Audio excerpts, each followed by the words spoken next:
மாண்புமிகு முதல்வர் அவர்களே, மாண்புமிகு எதிர்கட்சி தலைவர் சொல்றப்ப தமிழ்நாட்டுக்கு ஏதோ மின்வெட்டு இருக்குன்னு சொல்லியிருந்தாரு. நாங்கள் ஒவ்வொரு நாளும் தமிழ்நாட்டில் எங்கெங்க எதனால மின்வெட்டு விழுதுன்னு நம்ம பப்ளிஷ் பண்ணிட்டே வரோம், டேஷ்போர்ட் பப்ளிஷ் பண்ணிட்டே வரோம். அதுல எதனால என்ன காரணம்னு சொல்லிட்டே வரோம்.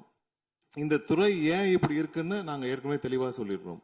இந்த துறையோடைய இன்னைக்கு நிதிநிலை அறிக்கையில இந்த துறையில 2.5 லட்சம் கோடி கடன் இருக்கு.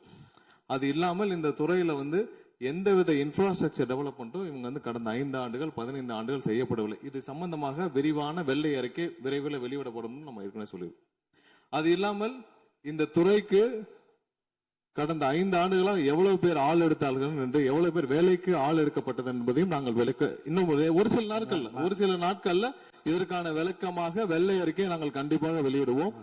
இந்த துறையில் பாத்தீங்கன்னா இப்ப வேக்கண்ட் மட்டும் 70,000 வேக்கண்ட் இருக்கு.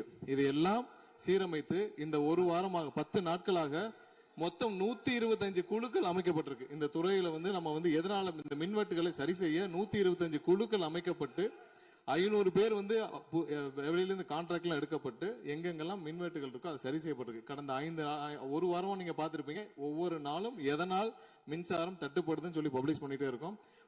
பொதுவாக குற்றச்சாட்டுகள் சொல்லுவதை தவிர்த்து விட்டு எங்க ஸ்பெசிபிக்கா எந்த நாள்னு சொல்லிட்டு பெரம்பூர்ல அதான் சொல்றோமே, பெரம்பூர்ல எத்தனை முறை மின்சாரம் தட்டுப்படுச்சு, எதனால தட்டுப்படுச்சு, எவ்வளவு நேரத்தில் அது சீர் செய்யப்பட்டது, சரி செய்யப்பட்டதுன்னு பார்த்திருக்கோம். எங்கெங்கெல்லாம் ஃபியூஸ் திருட்டுகள் நடக்கப்பட்டதோ அவர்களெல்லாம் கைது செய்யப்பட்டிருக்கிறார்கள். அதே மாதிரி வேற எங்கெல்லாம் சிசிடிவி இல்லாத இடத்தில் இருக்குதோ அங்கெல்லாம் ரோந்து பணிகள் அதிகரிக்கப்பட்டிருக்கு. கடந்த 10 நாட்களாக எங்கெங்கெல்லாம் தேவையில்லாமல் மின்வெட்டுகள் ஏற்படுத்தப்பட்டதோ, ஓவர்ஃப்ளோ லோடு அதிகமாக அனுப்பப்பட்டு அதெல்லாம் உடனடியாக சீரமைக்கப்பட்டிருக்கு. ஒவ்வொரு நாளும் குறைஞ்சது 50 to 55 இடத்துல மின்சாரம் தட்டுப்பாடு அங்கங்க மின்வெட்டு ஏற்படுது.